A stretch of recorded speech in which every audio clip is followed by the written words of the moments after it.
এই দুনিয়ার মধ্যে রাসূলের পূর্বে পৃথিবীতে এমন কোন মহামানব আগমন করেন নাই এবং রাসূলুল্লাহ সাল্লাল্লাহু আলাইহি ওয়াসাল্লাম যখন ছিলেন তখন কেউ আগমন করেন নাই। রাসূলের পরবর্তী সময়টাতে আজ পর্যন্ত রাসূলের সমতুল্যের এমন কোন মহামানব পৃথিবীতে আগমন করেন নাই। এমনকি কিয়ামত পর্যন্ত রাসূলের সমতুল্য কোন ব্যক্তি পৃথিবীতে আগমন করবেন না। আবার আমাদের মধ্যে শাহর রবিউল আউয়াল মাস আসতেছে, যে মাসটাতে আল্লাহর হাবিব সাল্লাল্লাহু আলাইহি ওয়াসাল্লাম এই তাবতের মধ্যে আগমন করেছিলেন এবং এমন একটা মাস যেই মাসটাতে আল্লাহর হাবিব সাল্লাল্লাহু আলাইহি ওয়াসাল্লাম দুনিয়া থেকে আবার আল্লাহ রব্বুল আলামিনের কাছে চলে যান। এজন্য মুসলমানদের কাছে রবিউল আউয়াল মাসের গুরুত্ব খুবই বেশি। রবিউল আউয়াল মাসের গুরুত্ব মুমিনের কাছে খুবই বেশি। রবিউল আউয়াল মাস যখন আসে এবং মাসের কাছাকাছি সময়টা আসে, মুমিনেরা মুসলমানেরা খুবই খুশি বোধ করে, খুবই আনন্দিত হয়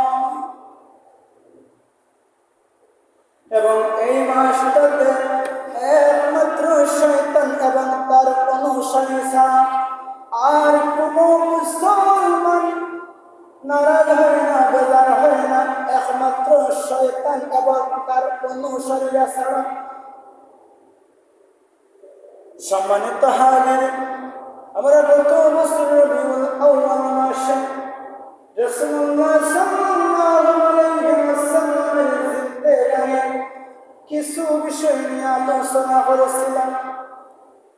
আল্লাহ পাক রব্বুল আলামিন যদি আমাদেরকে তৌফিক দান করেন, এই বছর রাসূলুল্লাহ সাল্লাল্লাহু আলাইহি ওয়াসাল্লামের জন্মের পূর্ববর্তী আরবের অবস্থা থেকে একেবারে রাসূলুল্লাহ সাল্লাল্লাহু আলাইহি ওয়াসাল্লামের ওফাত পর্যন্ত সংক্ষিপ্ত আমার রাসূলের পুরা জিন্দেগানি বা সিরাতুন নবী সাল্লাল্লাহু আলাইহি ওয়াসাল্লাম আলোচনা করব।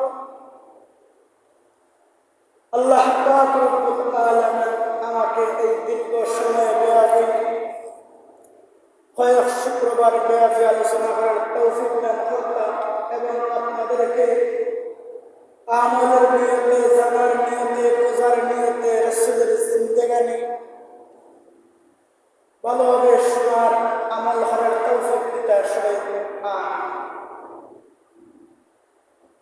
যে কথা বলতেছিলাম, আল্লাহ পাক রব্বুল আলামিন রাসূলুল্লাহ সাল্লাল্লাহু আলাইহি ওয়াসাল্লামকে রবিউল আউয়াল মাসে পৃথিবীর মধ্যে প্রেরণ করেছেন।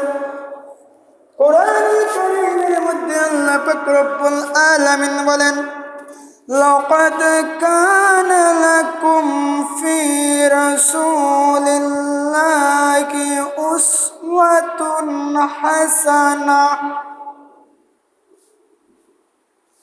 আল্লাহ পাক রব্বুল আলামিন বলেন, আমি রাসূলুল্লাহ সাল্লাল্লাহু আলাইহি ওয়াসাল্লামকে দুনিয়ার মধ্যে প্রেরণ করেছি সর্বোত্তম আদর্শ হিসাবে। এমন আদর্শ হিসাবে আল্লাহ পাক রব্বুল আলামিন রাসূলুল্লাহ সাল্লাল্লাহু আলাইহি ওয়াসাল্লামকে দুনিয়ার মধ্যে প্রেরণ করেছিলেন। শুধু মুসলমান নয়, ইহুদি খ্রিস্টান থেকে শুরু হইয়া পৃথিবীর যত ঐতিহাসিক বৃন্দ রয়েছেন সবাই একমত পোষণ করেছেন, এই দুনিয়ার মধ্যে রাসূলের পূর্বে পৃথিবীতে এমন কোন মহামানব আগমন করেন নাই এবং রাসূলুল্লাহ সাল্লাল্লাহু আলাইহি ওয়াসাল্লাম যখন ছিলেন তখন কেউ আগমন করেন নাই। রাসূলের পরবর্তী সময়টাতে আজ পর্যন্ত রাসূলের সমতুল্যের এমন কোন মহামানব পৃথিবীতে আগমন করেন নাই। এমনকি কিয়ামত পর্যন্ত রাসূলের সমতুল্য কোনো ব্যক্তি পৃথিবীতে আগমন করবেন না।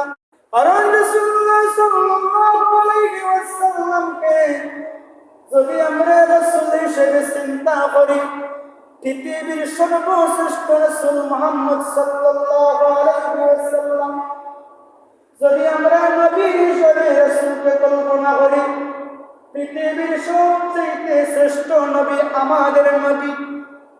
যদি রাষ্ট্রনায়ক হিসেবে আমরা চিন্তা করি, পৃথিবীর সর্বোত্তম সবচেয়ে ভালো রাষ্ট্রনায়ক রাসূলুল্লাহ সাল্লাল্লাহু আলাইহি ওয়াসাল্লাম। যদি আমরা রাসূলকে যোদ্ধা হিসাবে কল্পনা করে চিন্তা করি, পৃথিবীর সবচেয়ে সাহসী যোদ্ধা রাসূলুল্লাহ সাল্লাল্লাহু আলাইহি ওয়াসাল্লাম। রাসূলকে যদি আমরা সত্যবাদী বা সত্যের দিক থেকে চিন্তা করি, রাসূল পৃথিবীর মধ্যে সর্বোত্তম সত্যবাদী ব্যক্তি। রাসূল এমন সত্যবাদী ছিলেন, তৎকালীন আরবের মাঝে কাফির মুশরিক যারা ছিল তারা পর্যন্ত রাসূলের উপাধি দিয়েছিলেন আল আমিন এবং as-সাদিক হিসাবে। এইভাবে পৃথিবীর মধ্যে সর্বোত্তম মহামানব হলেন রাসূলুল্লাহ সাল্লাল্লাহু আলাইহি ওয়াসাল্লাম। এমন একটা সময় রাসূলুল্লাহ সাল্লাল্লাহু আলাইহি ওয়াসাল্লাম এই পৃথিবীর মধ্যে আগমন করেন। ঐতিহাসিকরা বর্ণনা করেন, তখন পৃথিবীর মধ্যে সবচেয়ে উচ্ছৃঙ্খল জাতি হিসাবে, বড় বড় জাতি হিসাবে আরবের মানুষেরা ছিল। আবার উত্তমতার দিক থেকে আরবের মানুষেরা উত্তম ছিল। এমন জায়গার মধ্যে রাসূলুল্লাহ সাল্লাল্লাহু আলাইহি ওয়াসাল্লামকে আল্লাহ পাক রব্বুল আলামিন প্রেরণ করেন। ঐতিহাসিকরা বর্ণনা করেন, তৎকালীন সময়টা এমন ছিল, যেই সময়টাতে মানুষের কোনো মূল্য ছিল না। মানুষের চাইতে গরু ছাগলের মূল্য ছিল, পশু পাখির মূল্য ছিল। বিশেষ করে মহিলা জাতিকে বাজারের পণ্যের মতো কেনা বেচা হতো।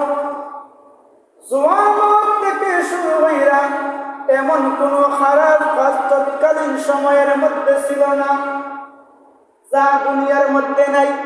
দুনিয়ার মধ্যে যত খারাপ কাজগুলা ছিল সমস্ত কিছু ওই সময়টাতে ছিল।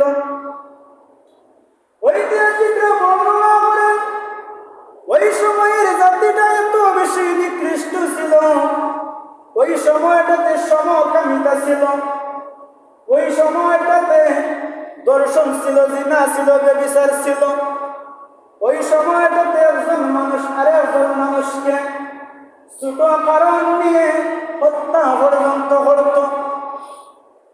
এমন সময়টাতে রাসূলুল্লাহ সাল্লাল্লাহু আলাইহি ওয়াসাল্লাম আরবের মাটিতে আগমন করেন। শেষ হইয়া যখন কোনো মানুষের ঘরে কোনো কন্যা সন্তান জন্মগ্রহণ করত, তখন তাকে যখন সংবাদ দেওয়া হতো যে তোমার ঘরে একজন কন্যা সন্তান জন্মগ্রহণ করেছে, তখন ওই ব্যক্তি মনে করত, এত বেশি নিজেকে লজ্জিত মনে করত, এত বেশি নিজেকে লজ্জিত মনে করত, সে তার পুত্রের মানুষের কাছে আসতো না। সে নিজেকে আড়াল করে লুকিয়ে থাকত। এমনকি সে মনে করত দুনিয়ার মধ্যে যদি সে মারা যাইত, তার কন্যা সন্তান জন্মগ্রহণ হওয়া এই কথা শোনার আগে যদি সে মারা যাইত তাহলে তার জন্য উত্তম ছিল। এমনকি কিছু কিছু জায়গার মধ্যে কন্যা সন্তানকে জীবিত দাফন করার ইতিহাস পর্যন্ত পাওয়া যায়। যেমন রাসূলুল্লাহ সাল্লাল্লাহু আলাইহি ওয়াসাল্লামের একজন সাহাবী ছিলেন হযরত দাহিয়াতুল কলবি রাদিয়াল্লাহু তাআলা আনহু। হযরত দাহিয়াতুল কলবি রাদিয়াল্লাহু তাআলা আনহু যেই সময়টাতে ইসলাম গ্রহণ করেন, ইসলাম গ্রহণের পর হযরত তাহিয়াতুল কলবি রাদিয়াল্লাহু তাআলা আনহু ওযর দ্বারায় কান্না করতেছেন। রাসূল জিজ্ঞাসা করলেন, আমার সাহাবী, তুমি কান্না করতেছ কেন? তুমি কি ইসলাম গ্রহণ করার কারণে কষ্ট পাইতেছ? হযরত তাহিয়াতুল কলবি রাদিয়াল্লাহু তাআলা আনহু বললেন, ইয়া রাসূলুল্লাহ, ইয়া হাবিবাল্লাহ, ইসলাম গ্রহণ করা আমার কাছে খুবই সৌভাগ্যের ব্যাপার, কিন্তু গো রাসূল, আমি এত বেশি অপরাধ করেছি, এত বেশি অপরাধ করেছি, আমার মনে হয় না আল্লাহ পাক রব্বুল আলামিন আমার এই অপরাধগুলোরে মাফ করবেন। বিশেষ করে আমি আমার কলিজার টুকরা, আমার সন্তান, আমার মেয়ে সন্তানকে আমি জীবন্ত দাফন করেছি। ইয়া রাসূলুল্লাহ, ইয়া হাবিবাল্লাহ, আমার একটা কন্যা সন্তান ছিল। আমার কন্যা সন্তান যখন তার মায়ের গর্ভের মধ্যে ছিল, আমি ব্যবসার কাজে বাইরে ছিলাম। আমি আমার স্ত্রীকে বলে গিয়েছিলাম, যদি কন্যা সন্তান জন্মগ্রহণ করে তাহলে তুমি তাকে মেরে ফেলবে। কিন্তু যখন আমার স্ত্রী গর্ভ থেকে কন্যা সন্তান জন্মগ্রহণ করলো, এত সুন্দর কন্যা সন্তান ছিল, আমার স্ত্রী তাকে মেরে ফেলতে পারে নাই। দীর্ঘদিন পরে আমি যখন বাড়িতে আসলাম, বাড়িতে আসার পর যখন আমি আমার কন্যা সন্তানকে দেখতে পেলাম, আমার এত বেশি রাগ হলো, এত বেশি রাগ হলো, আমি তাকে কোন একটা জায়গায় নিয়ে যাওয়ার কথা বলে জীবন্ত দাফন করেছি। রাসূলুল্লাহ সাল্লাল্লাহু আলাইহি ওয়াসাল্লাম হযরত তাহিয়াতুল কলবি রাদিয়াল্লাহু তাআলা আনহুকে সান্ত্বনা দিলেন। এইভাবে রাসূলুল্লাহ সাল্লাল্লাহু আলাইহি ওয়াসাল্লাম আগমনের পূর্বে দুনিয়ার মধ্যে, বিশেষ করে আরবের মধ্যে হানাহানি ছিল।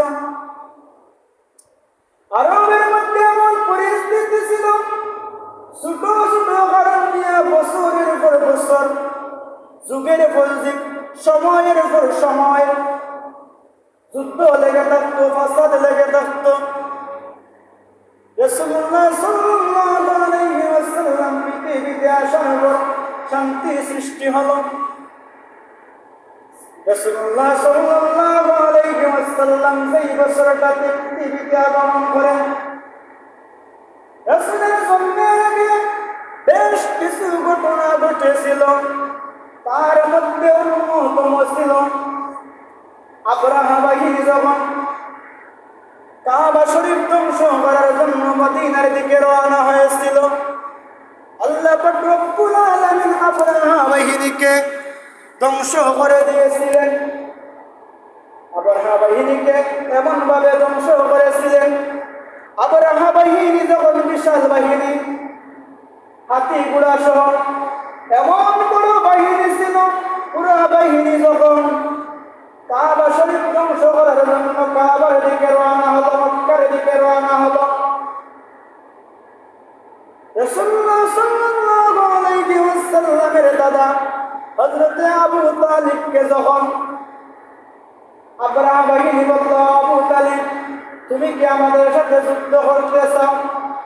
তুমি যদি আমাদের সাথে যুদ্ধ করতে চাও তাহলে যুদ্ধ করো, নতুবা আমরা তোমার কাবা শরীফ, তোমার বাইতুল্লাহকে আমরা ধ্বংস করে ফেলব।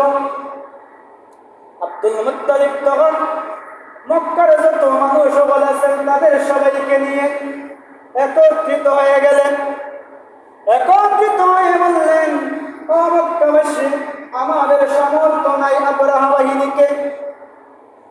বাহিনীকে মোকাবেলা করার। আল্লাহ পাক রব্বুল আলামিন তার নিজের ঘরের দায়িত্ব নিজে নেবেন। আব্দুল মুত্তালিব আল্লাহর দরবারে আরজি পেশ করলেন, মাবুদ, আপনি আপনার ঘরকে হেফাজত করুন, আমাদের পক্ষে হেফাজত করা সম্ভব নয়। আল্লাহ পাক রব্বুল আলামিন ছোট ছোট পাখিগুলা পাঠিয়ে এমন এক পাখি পাঠালেন যাদেরকে কুরআনুল কারীমের মধ্যে আবাবিল বলে উল্লেখ করা হয়েছে। এই পাখিগুলোর ঠোঁটের মধ্যে একটা পাথর এবং দুই পায়ের মধ্যে দুইটা পাথর করে নিক্ষেপ করতে লাগলো। এত বেশি পাথরগুলা নিক্ষেপ করলো, ঐতিহাসিক বর্ণনা করেন পাথরগুলা এমন ছিল, ছোট ছোট পাথর হলে কি হবে, এক একটা পাথর আগুনের অঙ্গারের মতো ছিল। কারো শরীরে পড়ার সাথে সাথে মারাত্মক রকমের আঘাত হয়ে যাইত, জখম হয়ে যাইত। এত বেশি পাথরগুলা নিক্ষিপ্ত হলো। আবরা বাহিনী ছুটাছুটি করে অসংখ্য গণিত শুধুমাত্র ঘোড়া এবং হাতির পায়ের নিচে পড়ে মারা গেল। এইভাবে আল্লাহ পাক রব্বুল আলামিন কাবা শরীফটাকে রাসূলের জন্মের আগের বছর হেফাজত করেছেন। হযরত ইব্রাহিম আলাইহিস সালাতু ওয়াস সালাম যখন কাবা ঘর পুনর্নির্মাণ করেন তখন সেই সময়টাতে জমজম যখন সৃষ্টি হয়েছিল হযরত ইসমাঈল আলাইহিস সালাতু ওয়াস সালামের মাধ্যমে, এই জমজম কূপটা কালের পরিক্রমা একটা গোষ্ঠীর কাছে গিয়েছিল। ওই গোষ্ঠী জমজম কূপটারে বন্ধ হইয়া বিচ্ছিন্ন করে দিয়েছিল। পরবর্তী আরো শত শত বছর গেছে, পৃথিবীর মানুষেরা জানত না জমজম কূপটা কোথায়। শত শত বছর অতিবাহিত হয়ে গেছে, কোনো মানুষ কোনোভাবেই জানত না জমজম কূপের অবস্থান কোথায়। কিন্তু আল্লাহ পাক রব্বুল আলামিনের অলৌকিক ঘটনা, রাসূলের জন্মের কিছুদিন আগে এই জমজম কূপটা অটোমেটিক ভাবে আবিষ্কার হয়ে যায়। জমজম কূপটা অটোমেটিক ভাবে আবিষ্কার হয়ে যায়। শুধু তাই না, সেই সময়টাতে পারস্য এবং রোমের রাজা বাদশাহরা যারা ছিল তারা পর্যন্ত বিভিন্ন জ্যোতির্বিজ্ঞানের মাধ্যমে, বিভিন্ন গবেষণার মাধ্যমে তারা বুঝতে পারছিল পৃথিবীর মধ্যে খুব শীঘ্রই এমন একজন মানুষ আগমন করবেন, হয়তো তার কারণে আমাদের বিশাল সাম্রাজ্য পর্যন্ত ধ্বংস হয়ে যাইতে পারে। এইভাবে রাসূলুল্লাহ সাল্লাল্লাহু আলাইহি ওয়াসাল্লাম এই পৃথিবীতে আগমন করার পূর্বে, এই পৃথিবীতে আসার পূর্বে গুরুত্বপূর্ণ ঘটনাগুলো সংঘটিত হয়েছিল। শুধু তাই না, রাসূলুল্লাহ সাল্লাল্লাহু আলাইহি ওয়াসাল্লাম যখন মায়ের গর্ভে ছিলেন এত বেশি অলৌকিক ঘটনাগুলো ঘটেছিল। হযরতে আমিনা বলেন, রাসূল গর্ভে থাকা অবস্থায় পৃথিবীর যে কোনো মহিলার গর্ভে যখন সন্তান থাকে মহিলা কষ্ট পান, স্বাভাবিক কাজ কর্মগুলা করতে গেলে কষ্ট হয়। বোঝা যায় যে ওই মহিলার গর্ভে কোনো সন্তান আছে। স্বাভাবিকের তুলনায় গর্ভটা একটু আকৃতিতে বড় হয়। কিন্তু রাসূলুল্লাহ সাল্লাল্লাহু আলাইহি ওয়াসাল্লাম যখন মায়ের গর্ভে ছিলেন, হযরতে আমিনার গর্ভের মধ্যে, হযরতে আমিনার মধ্যে এমন কোন বৈশিষ্ট্য প্রকাশ পায় নাই, এমন কোন বৈশিষ্ট্য প্রকাশ পায় নাই।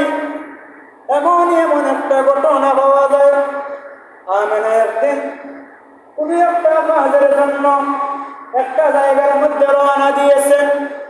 হঠাৎ করে দেখেন বিশাল বড় একটা বাঘ তার দিকে আসছে। তিনি খুবই ভয় পেয়ে গেলেন, হতাশাগ্রস্ত হয়ে গেলেন।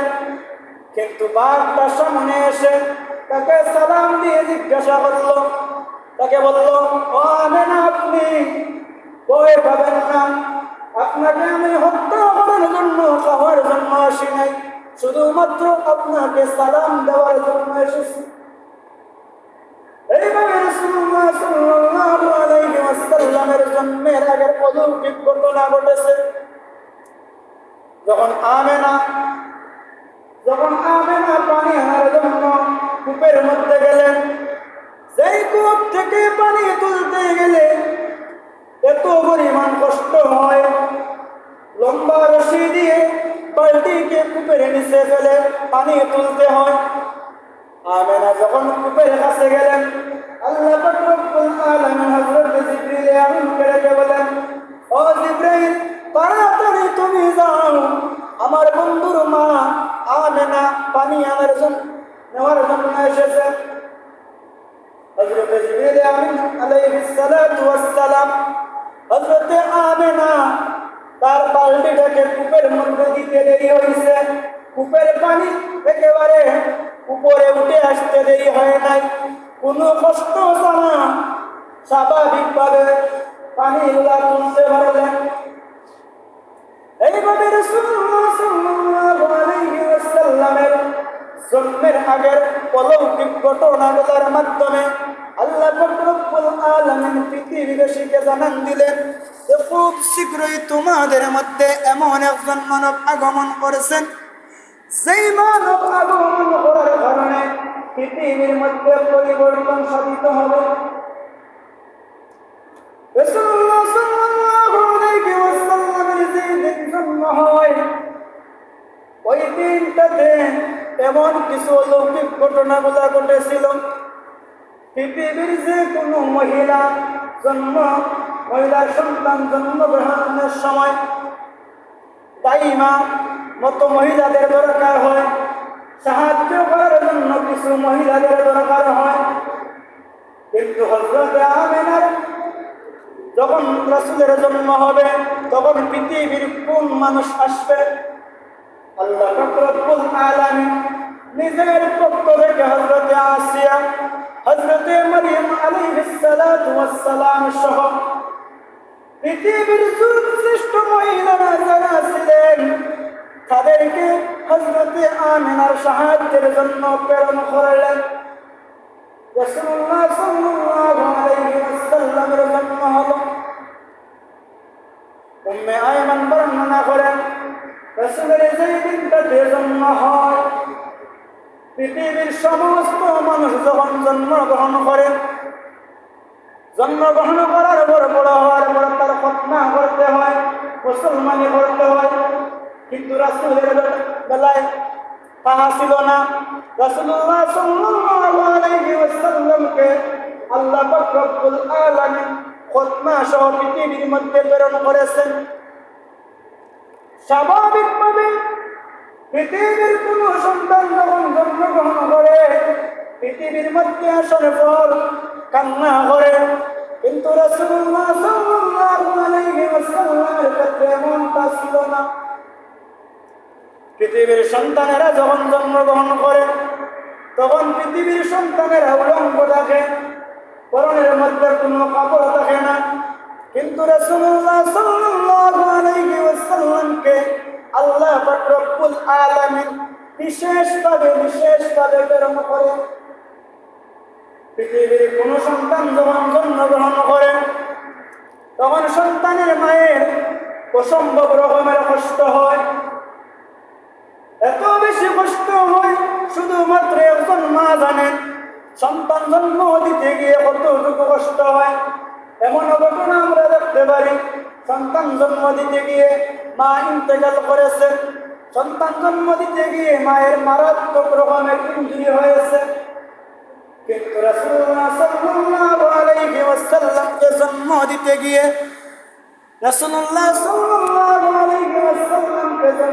গিয়ে আমিনা এমন কোনো কষ্ট উপলব্ধি করেন নাই। এমনকি রাসূলুল্লাহ সাল্লাল্লাহু আলাইহি ওয়াসাল্লাম যেই দিনটাতে জন্মগ্রহণ করেন, রাসূলের জন্মের পর বিশাল একটা আলো অতিবাহিত করে পারস্য পর্যন্ত, রোম পর্যন্ত গিয়েছিল। এমনকি শত শত বছর, হাজার হাজার বছর ধরে কাফির মুশরিকদের বিশেষ একটা বেদি ছিল, যেই বেদিটার মধ্যে এমন একটা আলো ছিল, বাতি ছিল। বছরের পর বছর বাতিটা জ্বলতেছিল, কোনোভাবেই বাতিটা নিবে না। কিন্তু যেই দিনটাতে রাসূল জন্মগ্রহণ করেন, ওই দিনটাতে অলৌকিকভাবে কাফির মুশরিকদের যেই বেদিটা ছিল, যেই বাতিটা ছিল, অটোমেটিক ভাবে নিভে গেল। কাফির মুশরিকদের বিশাল বড় বড় বিল্ডিং গুলা বসে পড়তে লাগলো। আল্লাহ পাক রব্বুল আলামিন কাফির মুশরিকদের জানান দিয়ে দিলেন এই পৃথিবীর মধ্যে আখেরি জামানার নবী হযরত মুহাম্মদ মুস্তাফা সাল্লাল্লাহু আলাইহি ওয়াসাল্লাম আগমন করেছেন।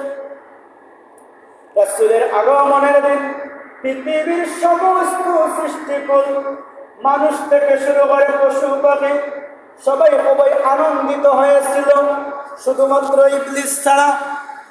রাসূলের জন্মের সময় ইবলিস এত বেশি কান্নাকাটি করেছিল, এত বেশি কষ্ট পেয়েছিল বলার বাহিরে। ইবলিস রাস্তার মধ্যে পড়ে পড়ে কান্না করেছিল। তার একটাই আফসোস ছিল, আখেরি জামানের নবী পৃথিবীর মধ্যে আগমন করেছেন, এখন তো পৃথিবীর মধ্যে কোনো ফিতনা ফাসাদ থাকবে না, কোনো ধরনের হানাহানি মারামারি করতে পারবে না। এইভাবে আল্লাহ পাক রব্বুল আলামিন রাসূলুল্লাহ সাল্লাল্লাহু আলাইহি ওয়াসাল্লামের আগমনটাকে সুন্দর করে দেন। রাসূলুল্লাহ সাল্লাল্লাহু আলাইহি ওয়াসাল্লামের আগমনটা পর রাসূলের জিন্দেগানিটা খুবই সমৃদ্ধ ছিল। রাসূল যেদিন পৃথিবীর মধ্যে আগমন করেন তখন রাসূলুল্লাহ সাল্লাল্লাহু আলাইহি ওয়াসাল্লামের জন্মের খবরটা যেই দাসী সুহাইবা আবু লাহাবকে দিয়ে দিয়েছিলেন। আবু লাহাব তখন সুহাইবা রাদিয়াল্লাহু তাআলা আনহাকে হাতের ইশারা আজাদ করে দিয়েছিল, শুধুমাত্র বাতিজা মুহাম্মদ মুস্তাফা সাল্লাল্লাহু আলাইহি ওয়াসাল্লামের জন্মের খবরটা দেওয়ার জন্য। হাদিসের মধ্যে খবর হয় রাসূলুল্লাহ সাল্লাল্লাহু আলাইহি ওয়াসাল্লামের জন্মের এই খুশির কারণে আবু লাহাব সুহাইবা রাদিয়াল্লাহু তাআলা আনহুকে আজাদ করার কারণে পরবর্তীতে কাফির অবস্থায় আবু লাহাব ইন্তেকাল করলেও প্রতি সোমবার দিন আল্লাহ পাক রব্বুল আলামিন আবু লাহাবকে বিশেষ ধরনের একটা নিয়ামত দান করেন কবরের মধ্যে, অথচ আবু লাহাব জাহান্নামী। এইভাবে রাসূলুল্লাহ সাল্লাল্লাহু আলাইহি ওয়াসাল্লামের সাথে ভালো সম্পর্ক রাখা প্রত্যেকটা মানুষের আল্লাহ পাক রব্বুল আলামিন সম্মানিত করেছেন। সম্মানিত হাজিরিন, সময়